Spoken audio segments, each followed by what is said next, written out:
Et oui, j'étais au Moulin Michel pour le dévoilement de leur 250e anniversaire et ils y vont en grand cet été. Donc, on va écouter les personnes concernées pour vous dévoiler toute leur belle programmation.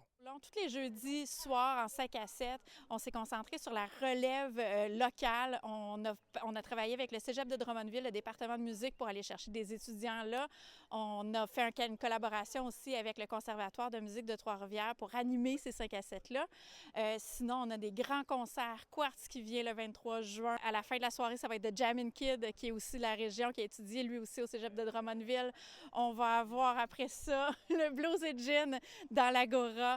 3 journées de blues avec 15 spectacles, 7 distilleries qui vont être ici aussi pour faire déguster des produits. Un beau partenariat avec l'Orchestre symphonique de Trois-Rivières qui vient faire un concert gratuit le 11 août. Et ils vont revenir en petite formation sur la terrasse le 1er septembre. Maud Dessureau, ici, qui vous invite à venir voir les soirées Safarine au Moulin Michel le 5 juillet, ensuite le 2 août, le 6 septembre. Donc, 4 humoristes par soir, le tout animé par moi. Ça va être des belles soirées. Je vous invite à venir découvrir, puis à venir rire aussi. Un nouveau concept de restauration qui s'installe au Moulin Michel, c'est la buvette rurale.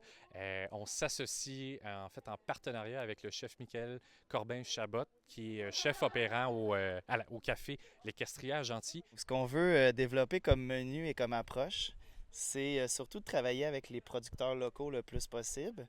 Ça va être un menu de saison qui va être évolutif, ce qui va peut-être changer aux 2-3 semaines selon les arrivages. On va y aller avec un choix peut-être de 6 ou 7 plats. Puis on va essayer de travailler des produits que les gens ne travaillent pas beaucoup à la maison. Ça va être des plats à partager, donc de style un peu tapas. Le monde va arriver ici à la terrasse, ils vont commander peut-être tout le menu au complet. On se met toutes les assiettes sur les tables, on partage ça à la gang, on goûte à ça.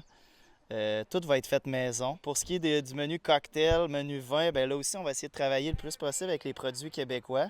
Donc, c'est un peu l'esprit du restaurant qu'on va emmener ici. Dans le fond, ça fait que le Moulin Michel va être ouvert sur l'heure du souper maintenant, les jeudis, vendredis, samedis soirs. Mais on accueille aussi plusieurs événements ponctuels gourmands. Et il y en a deux. En fait, il y en a un qui se fait à 2 reprises avec Fred Ellis, le chef invité, en fait, résident au marché Godefroy. On a la chance de l'avoir au Moulin, près de la Pinède. On a un parc, on a une forêt. Donc, Fred s'installe pour 2 soirs seulement, plus vers l'automne, la fin de l'été, pour faire des tablés en forêt. Bécancour est vraiment fier des grandes festivités qui se passeront au Moulin Michel cet été. Donc, bienvenue à tous. C'était P.A. Lemay pour Télécœur.